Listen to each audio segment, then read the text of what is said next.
Mardi et mercredi se jouait la 5e journée de la Ligue des Champions. Une fenêtre illuminée par deux Ivoiriens, Sébastien Haller et Franck Kessié. Sous les couleurs de l'Ajax, le premier a doublé pour ses 8e et 9e réalisations dans la compétition cette saison.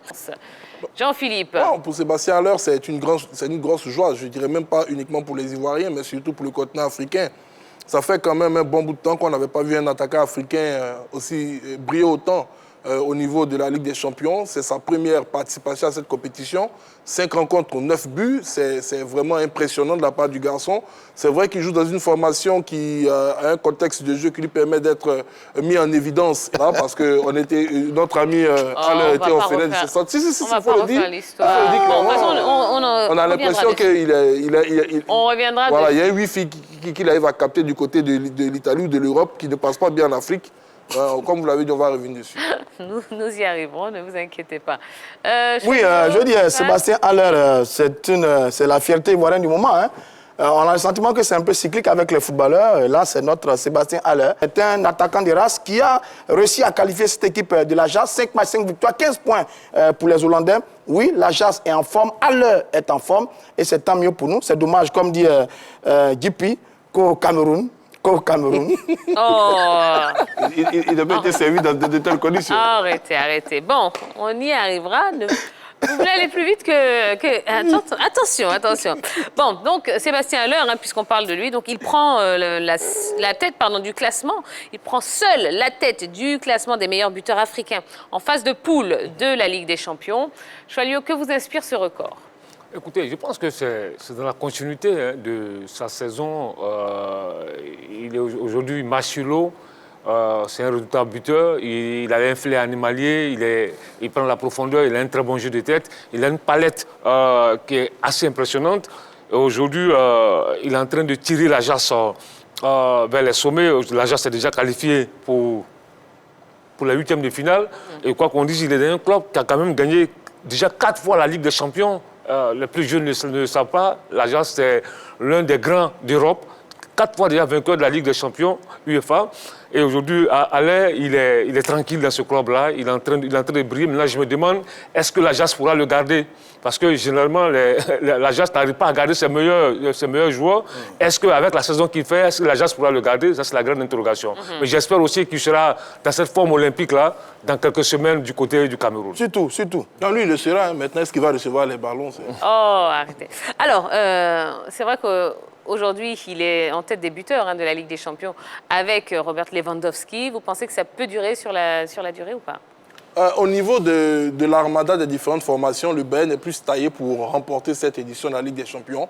Le Bayern est une formation qui truste les premières places de cette compétition depuis de nombreuses années. Dernièrement, on a eu la formation de l'Ajax qui est arrivée en demi-finale avec des garçons comme Van de Beek, d'Elite et autres qui, juste après cette campagne, se sont retrouvés dans divers clubs. Cette année, je vois l'Ajax arriver loin dans cette compétition. Pourquoi pas la demi-finale, comme ils l'ont fait il y a de cela quelques saisons. Ils ont un très bon entraîneur qui permet à cette équipe de pratiquer un excellent football. Ce genre d'équipe, généralement, se font éliminer dans ce genre de compétition par naïveté, parce que souvent, face à des formations beaucoup plus rodées, il y a un peu de perfidie qui permet à ces équipes-là de pouvoir les prendre à défaut. Mais c'est une formation qui est assez impressionnante et j'espère que l'Ajax va arriver le plus loin possible avec Sébastien Haller. Bon, est-ce que la rivalité va durer? Bon, cette saison, elle se passe très très bien. Parce que l'équipe de l'Ajax est en pleine forme. C'est l'une des équipes qui est en forme dans cette Ligue des Champions avec le Bayern et Liverpool qui font un très bon tournoi pour l'instant. Maintenant, en termes de comparaison, bon, c'est vrai que Lewandowski, je ne vais pas dire c'est un cran dessus, mais c'est plus d'expérience, c'est plus de vécu. En plus, c'est une grosse écurie que le Bayern. Ce n'est pas encore le cas totalement pour notre Sébastien Haller qui, à 27 ans, pourrait peut-être franchir un cap en allant jouer dans une grosse équipe après l'Ajax Barcelone. Dortmund. Ouais, bon, je veux dire... un club beaucoup plus grand que Dortmund. Oui, quand même, parce que il faut savoir que l'Ajax a battu 2 fois Dortmund quand même dans cette Ligue des Champions. Donc ça montre que c'est une bonne équipe et il est en pleine forme. Mais en même temps, il faut regarder le profil du garçon et du club. Quand il était à West Ham, ça ne s'est pas très bien passé parce que ce n'était pas une équipe joueuse, il était tout sur le front de l'attaque. Là, il est dans une formation hollandaise qui aime le jeu, qui aime le football, qui aime contrôler le match. Il est à son aise, il est à la finition, il est au bout des actions, il est toujours bien placé, de la tête, du pied, sous toutes les formes. Il marque des buts, c'est bien. Maintenant, après, je dis les défenseurs vont commencer à faire un peu plus attention à lui. Parce que quand il part de West Ham à l'Ajax, je ne veux pas dire qu'elle est dans la surprise, mais on va commencer à faire plus attention à lui, comme ça a été le cas d'ailleurs avec les défenseurs camerounais sur la dernière confrontation dans ces éliminatoires du Mondial 2022, où il y a eu plus de concentration autour du garçon. Par contre, Lewandowski a déjà franchi un cap. Maintenant, Lewandowski est vers la sortie. À l'heure, n'a que 27 ans. Oui, on espère que dans les années à venir, il va continuer d'être aussi bon. Alors, je vais vous poser la question que vous attendez tous. Hein. Pourquoi est-ce qu'il n'est pas aussi régulier avec la sélection? Ok, non, mais c'est pas la même animation. Quand tu le vois évoluer à l'Ajax, le jeu, l'animation, il y a une bonne animation autour de lui. Mais avec les éléphants, c'est compliqué. Pourtant, je pense que s'il y a une bonne animation autour de lui, il va claquer des buts. La preuve, contre le Cameroun à Ebempe, on l'a vu, il a été mis dans de très bonnes dispositions. Le but qu'il marque, le premier but qu'il marque, il prend la profondeur, il fait la différence. Je pense que ce garçon-là, c'est un problème d'animation. Il faut créer cette animation autour de lui. Et ça, c'est le rôle de l'entraîneur. C'est le rôle de l'entraîneur. Quand tu as un joueur qui a de telles qualités, qui a un flair animalier, il faut pouvoir créer une bonne animation autour de lui, avoir des joueurs de couloir qui sont capables de faire des centres, de trouver la profondeur avec des créateurs au milieu du terrain. Donc moi je pense que c'est ce qui lui manque. Et là, il faut maintenant, c'est un chantier qui attend Baumel. C'est le gros chantier qui attend Baumel au niveau de l'animation offensive. Ce qui manque à l'heure, c'est que derrière lui, l'équipe ait la capacité d'emmener le ballon de manière récurrente dans les 16 derniers mètres. C'est tout. Parce que quand la Côte d'Ivoire joue, on ne sait pas elle joue pour quel objectif. Souvent, les lignes sont distendues. Souvent, l'équipe subit. Quand on regarde le nombre d'occasions qu'on se crée par rencontre, cela n'excède même pas 5 opportunités. Des centres qui ne viennent pas. C'est un jeu qui est complètement décousu. Donc, il faut que l'entraîneur, comme l'a si bien dit Choualou tout à l'heure, puisse trouver une animation parfaite pour mettre le garçon dans d'excellentes conditions. Quand vous avez un tel finisseur dans votre équipe, on doit le mettre dans les meilleures dispositions pour qu'il réalise d'excellentes choses. Donc, à mon sens, c'est à l'équipe nationale de Côte d'Ivoire de jouer pour apporter le danger le plus proche possible des buts adverses et permettre aux garçons de se mettre en évidence. D'accord. Alors, parlons maintenant de Franck Kessié, si vous voulez bien, hein, qui, après un début de saison un petit peu timide, disons-le, il roule au super, là, maintenant, du côté du Milan AC.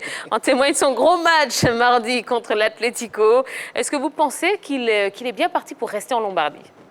Il est sollicité là, il semble, Kessié. Bon, je ne sais pas trop, mais dans tous les cas, il est en pleine forme. 14 matchs, 2 buts, une passe décisive.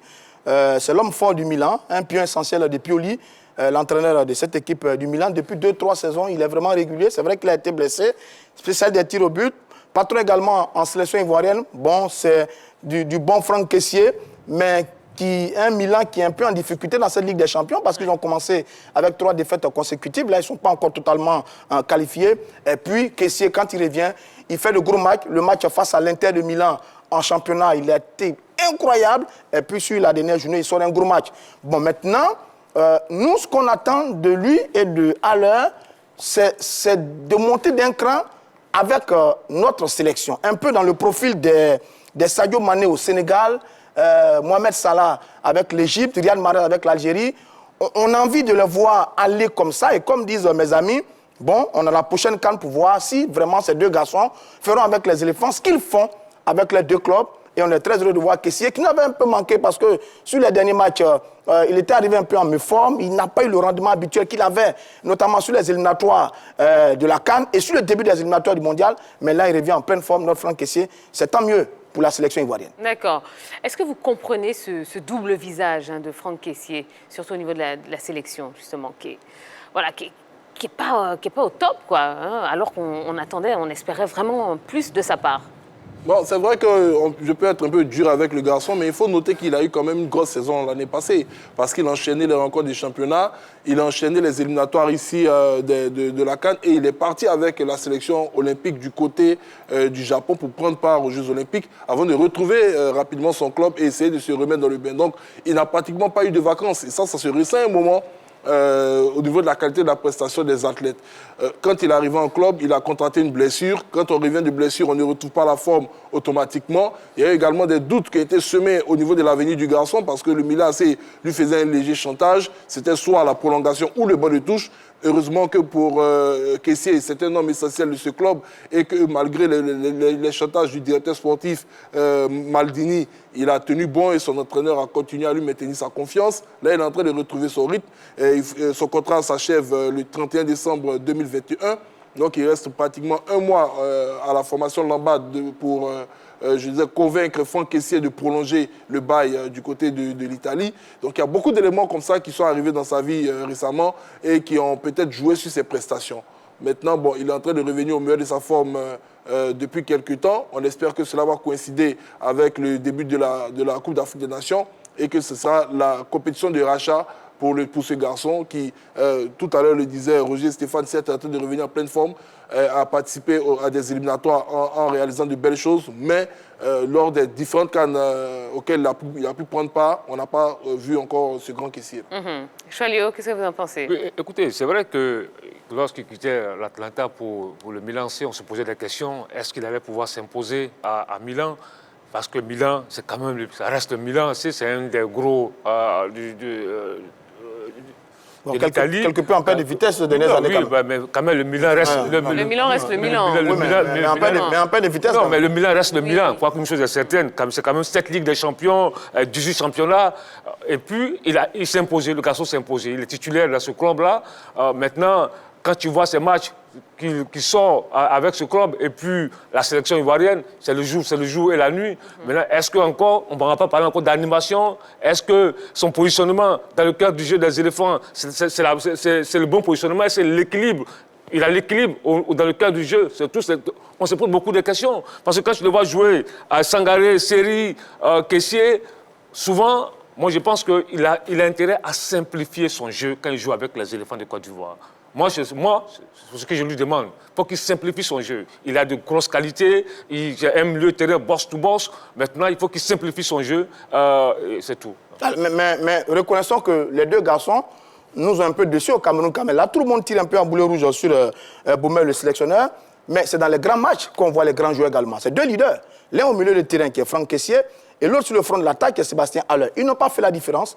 Ils n'ont pas réussi à nous arracher ce match nul qui aurait pu nous qualifier pour le prochain tour des éliminatoires du Mondial 2022. Maintenant, la projection qu'on fait, c'est sur la CAN. Rappelez-vous quand même que, pour faire un peu d'histoire, la Côte d'Ivoire a toujours eu des générations exceptionnelles. 68-70, la bande à Laurent Pokou, à l'époque. Ensuite, les années 80-90, la bande à Boulaye Traoré, 86-92, et puis la bande à Didier Drogba. Drogba, le footballeur, bien entendu. La bande à Didier Drogba dans les années 2000. Aujourd'hui, la nouvelle génération qui est là, c'est la génération Haller Kessié. À partir de cet instant, il faut qu'ils prennent leurs responsabilités véritablement dans cette équipe des éléphants, exactement comme ils le font Haller sur le front de l'attaque de l'équipe de l'Ajax et Kessié dans le milieu de terrain du Milan AC. Donc la prochaine CAN, eh ben, nous, on attend de crever l'écran, comme Roger Mila l'a fait, comme Eto'o l'a fait, comme certains grands joueurs, Abdel Ghani, Abouzé de l'Égypte l'ont fait. On attend ça de ces deux garçons